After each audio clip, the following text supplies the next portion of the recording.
Assalamualaikum warahmatullahi wabarakatuh. Waalaikumsalam warahmatullahi wabarakatuh.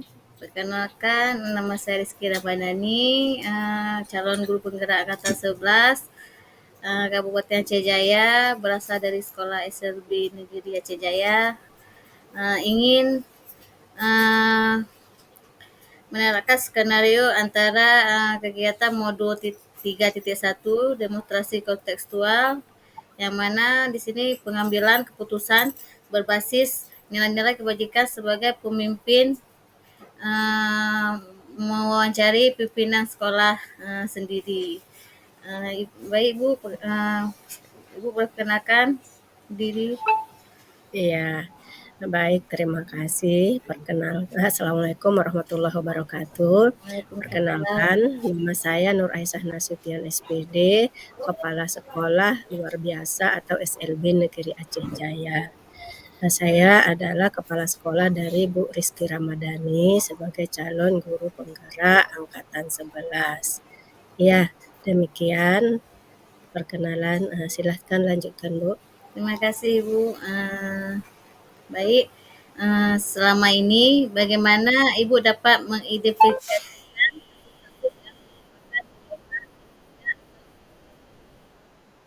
Oh iya, dilema etika ya. Selama ini ya sebenarnya untuk di sekolah kita ya, khususnya SLB Negeri Aceh Jaya, sepertinya belum pernah ada kasus dilema ataupun dilema etika.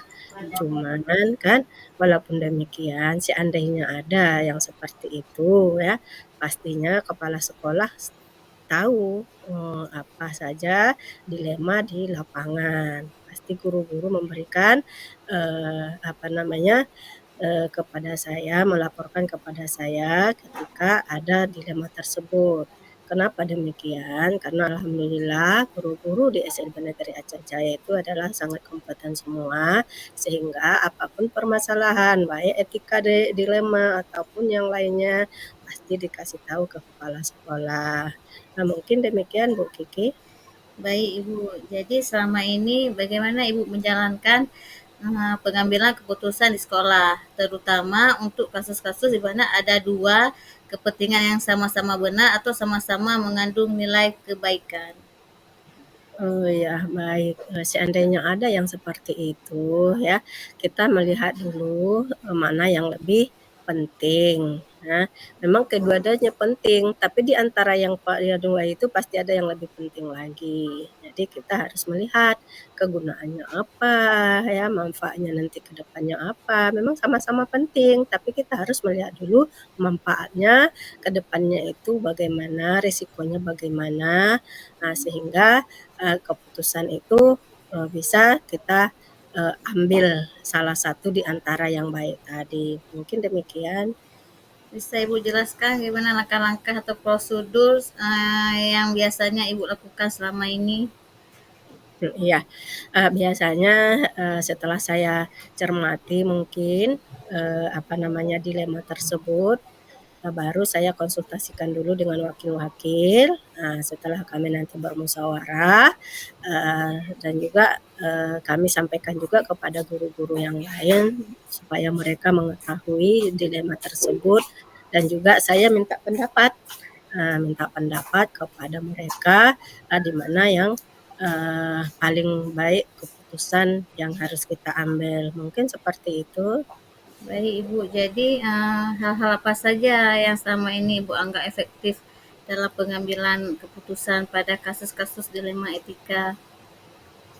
Ya, selama ini pengambilan kasus dilema etika ini walaupun tidak sepertinya sih belum ada, tapi ya harus kita jawab. Seandainya ada seperti itu, ya langkah yang pertama seperti yang tadi yang saya sampaikan, harus dicermati dulu mana di antara keduanya yang lebih bermanfaat. Memang kedua-duanya penting, tapi harus kita ambil salah satunya yang lebih-lebih dari kita lihat dari kepentingan umumnya, kepentingan khususnya, manfaat umumnya, manfaat khususnya. Demikian mungkin Bu. Ya, Ibu, jadi ini hal apa saja yang selama ini merupakan tantangan Ibu yang dalam pengabdian keputusan pada kasus-kasus dilema etika ini, Ibu? Nah, coba diulangi Bu Kiki. Ini yang selama ini merupakan tantangan dalam pengabdian keputusan pada kasus-kasus dilema etika, Ibu. Tantangan dalam oh ya, itu pasti ada sih tantangannya. Biasanya kan, kalau udah ada yang seperti itu, kalau misalnya itu terjadi di siswa, pasti orang tuanya datang, "Kenapa tidak ambil anak saya? Kenapa tidak yang demikian, pulan-pulin," dan sebagainya, itu pasti ada. Terus, ya saya sebagai kepala sekolah harus, memberikan jawaban, memberikan jawaban, yang tepat kepada mereka bahwa, keputusan yang, diambil sekolah itu udahlah yang sangat tepat. Dan kita sampaikan kepada mereka, bisa mungkin ke depan, eee, bisa saja nanti, anak, ibu, atau bapak yang kita pilih. Tapi untuk saat ini mungkin yang paling tepat di mata kami ialah pilihan yang, kami sudah tetapkan tadi. Mungkin seperti itu, Bu. Baik, Ibu. Jadi, apakah Ibu memiliki sebuah jadwal tertentu dalam sebuah penyelesaian kasus dilema etika ini? Apakah Ibu ini menyelesaikannya di tempat langsung atau memilih sebuah jadwal untuk menyelesaikannya dalam bentuk atau prosedur seperti apa, Ibu? Iya, baik. Ya, kalau memang penyelesaiannya itu bisa kita langsung selesaikan di tempat, harus kita selesaikan secepatnya. Tapi ketika itu memang, mungkin harus kita musyawarahkan dulu tanpa mungkin, apa namanya, kalau saya selesaikan sendiri mungkin tidak efisien nanti, gitu. Jadi kalau memang itu kan, apa namanya, bisa kita selesaikan secepatnya pasti kita selesaikan. Cuman kalau untuk jadwal, itu saya rasanya tidak perlu jadwal, yang penting sesuai dengan kebutuhan. Saya tidak pernah membuat jadwal di sekolah, kapan konsultasi, kapan apa. Karena kapan pun, selalu menerima konsultasi, baik dari guru, siswa, orang tua, dan lain sebagainya. Demikian, Bu. Baik, Ibu. Jadi, adakah Ibu seseorang atau faktor-faktor apa yang selama ini mempermudah atau membantu Ibu dalam pengambilan keputusan dalam kasus-kasus dilema etika? Iya, baik. Pastinya ada ya di samping mungkin apa namanya, kebijakan saya sebagai kepala sekolah, saya juga harus, ada yang mendampingi, yaitu ada wakil-wakil di sekolah, ada guru-guru, ada bimpen, guru bimpen dan sebagainya. Itu semua saya libatkan. Nah, mungkin demikian Ibu. Baik, Bu. Jadi Bu, dari semua hal yang telah kita sampaikan tadi, pembelajaran apa yang dapat Ibu petik dari pengalaman pengambil keputusan dilema etika ini, Bu? Iya, baik. Pasti ketika ya keputusan yang kita ambil itu adalah yang paling baik, pasti kita merasa bangga dan senang. Nah ya, kalau bisa keputusan kita itu jangan, menyakiti, siapa gitu. Nah ya pastinya saya sebagai kepala sekolah ketika memang, sudah memutuskan sesuatu yang tepat ya pasti gembira dan juga mungkin guru-guru juga pasti gembira, senang dan sebagainya. Mungkin seperti itu, Bu. Baik, Ibu. Terima kasih Bu atas waktunya telah Iya. menyampaikan waktunya untuk diwawancarai Ibu ya. Iya, Ada pesan-pesan apa Bu untuk iya, ini? Untuk saya.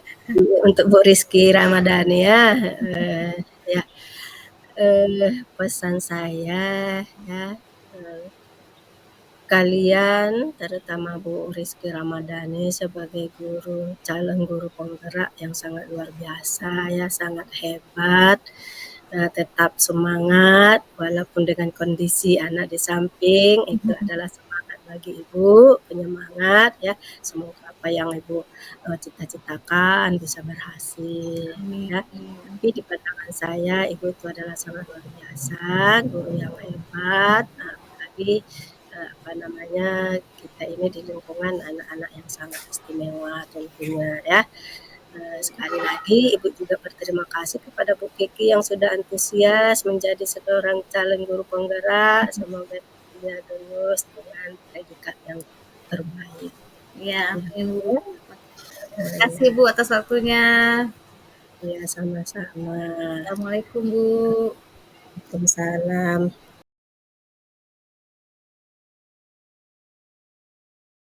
Assalamualaikum warahmatullahi wabarakatuh. Waalaikumsalam warahmatullahi wabarakatuh. Perkenalkan Ibu, nama saya Rizky Ramadhani. Saya guru penggerak angkatan 11, mewakili Kabupaten Aceh Jaya di sekolah SLB Negeri Aceh Jaya. Ibu izin ingin mewawancarai dengan Ibu siapa namanya Bu? Baik, perkenalkan nama saya Nurhayati SSI. Saat ini saya menjabat sebagai pelaksana tugas di SMA Negeri 1 Calang. Baik Ibu, di sini saya akan melakukan kegiatan modul 3.1 tentang demonstrasi kontekstual, di mana saya ingin mewawancarai Ibu tentang pengambilan keputusan berbasis nilai-nilai kebajikan sebagai pemimpin untuk mewawancarai pimpinan sekolah yang Ibu pimpin saat ini. Baik Ibu, selama ini bagaimana Ibu dapat mengidentifikasikan kasus-kasus yang merupakan dilema etika atau bujukan moral di lingkungan sekolah Ibu? Baik, terima kasih. Selama ini saya melihat dulu apakah kasus tersebut saya identifikasi dengan cara melihat fakta-fakta yang terjadi, apakah yang terjadi seperti kasus yang di sekolah kami ini salah satu contohnya siswa yang terlambat. Walaupun terlambat, tapi siswa tersebut punya niat tinggi untuk tetap sekolah. Kalau menurut saya selama ini melihatnya dari kasus yang terjadi, diidentifikasinya berdasarkan kasus yang terjadi. Seperti itu, Bu. Baik Ibu, jadi selama ini Ibu menjalankan pengambilan keputusan di sekolah terutama untuk kasus-kasus di mana ada dua kepentingan yang sama ya Bu ya, berarti benar atau sama-sama mengandung nilai kebajikan. Eh, Biasanya saya mengajak beberapa orang dari tim di sekolah, baik itu wakakurikulum atau wali kelas atau pengelola sekolah untuk berdiskusi. Kami mempertimbangkan semua sisi dari masalah dan dampaknya sebelum memutuskan. Kami berusaha mencapai kesepakatan bersama yang adil untuk semua pihak. Seperti itu, Bu. Jadi Bu, langkah-langkah atau prosedur seperti apa yang Ibu lakukan selama ini? Ada beberapa langkah yang saya ambil. Yang pertama itu mengumpulkan dulu semua informasi yang ada, informasi yang terkait terhadap kasus tersebut. Setelah itu mengidentifikasi nilai-nilai yang bertentangan. Selanjutnya ada mempertimbangkan juga dampak dari keputusan untuk semua pihak. Jadi tidak hanya satu belah pihak saja, tapi semua pihak yang terkait. Setelah itu baru mendiskusikannya dengan tim tadi, baik itu nanti dengan waka atau dengan semua warga sekolah yang memang terkait dengan kasus yang terjadi. Setelah berdiskusi, baru kita bisa ambil keputusan berdasarkan analisis tadi, hasil diskusi. Yang terakhir dengan membuat rencana untuk melaksanakan keputusan apa tindak lanjut setelah keputusan tadi diambil. Baik Ibu, jadi sangat ini Bu ya, tertata sangat rapi. Jadi hal-hal apa saja yang selama ini Ibu anggap efektif dalam mengambil keputusan pada kasus-kasus dilema etika?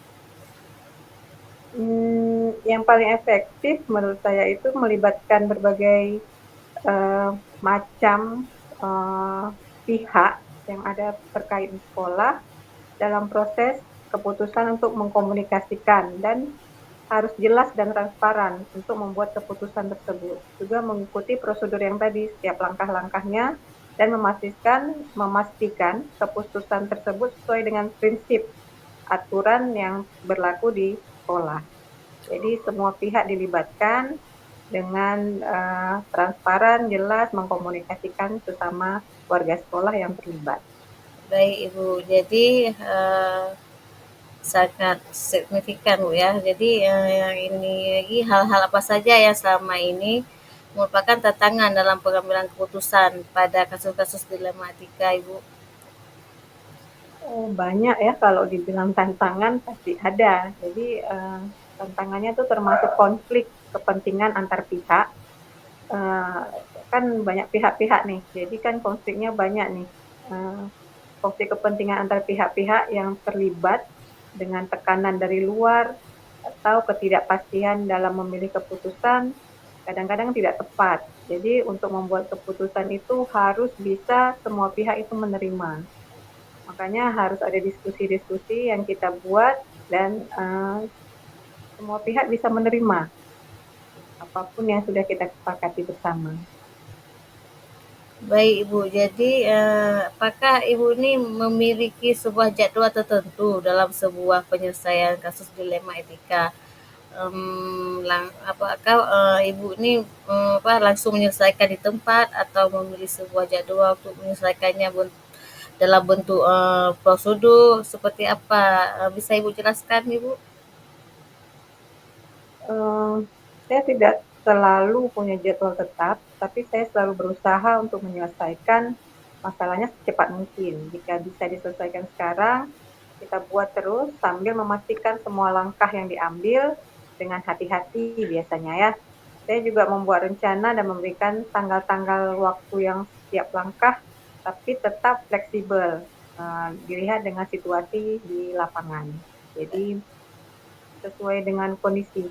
Hmm, Tetap ya, dengan waktu-waktu yang di setiap langkah tetap fleksibel jika situasinya berubah. Seperti itu, Bu. Baik Ibu, jadi adakah seseorang atau faktor-faktor apa yang selama ini mempermudah untuk membantu Ibu dalam mengambil keputusan dalam kasus-kasus dilema etika Ibu? Dukungan ya, dukungan dari semua pihak, dari tim tadi harus solid dan memiliki pedoman etika yang jelas. Itu sangat membantu saya terkadang. Juga saya sering konsultasi dan mediasi ke pihak luar, misalnya seperti itu, kayak mediator dari luar jika diperlukan untuk mendapatkan pandangan tambahan, dukungan tambahan, dan keterlibatan seluruh warga sekolah juga, sehingga keputusan itu kita bisa ambil dengan itu, Bu. Baik Ibu, dari semua hal yang telah disampaikan, pembelajaran apa yang dapat Ibu petik dari pengalaman mengambil keputusan dilematika ini? Saya belajar banyak hal ya.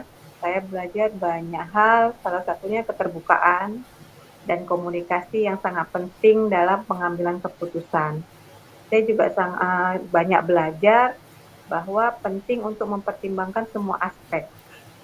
Sekecil apapun aspek itu tetap kita pertimbangkan dan dampak dari keputusan tetap fleksibel ketika untuk menyesuaikan keputusan yang diperlukan. Seperti itu, Bu. Baik Ibu, jadi selama ini Ibu dapat mengidentifikasikan kasus-kasus yang merupakan dilema etika atau rujukan moral. Gitu ya Bu. Jadi bisa Ibu jelaskan Ya, bagaimana Ibu? jadi jika ada dilema etika, ketika ada siswa di situasi di mana kepentingan atau nilai-nilai pertentangannya. Misalnya jika ada siswa yang mengalami masalah di rumah dan itu berdampak pada sekolah ketika dia bersekolah. Atau ketika ada keputusan yang sulit yang harus dibuat, kita harus berhati-hati dan tetap berdiskusi dengan baik, mencari tim-tim solid yang bisa kita diskusi sehingga adanya musyawarah yang akhirnya bisa menghasilkan keputusan yang baik. Itu, Bu. Baik Ibu, cukup menarik Bu ya tentang dilema etika ini. Jadi Iya. kesimpulan yang bisa Ibu simpulkan nih bagaimana tentang hasil wawancara kita hari ini Bu? Bisa Ibu simpulkan Hmm, sendiri aja bisa begitu Bu?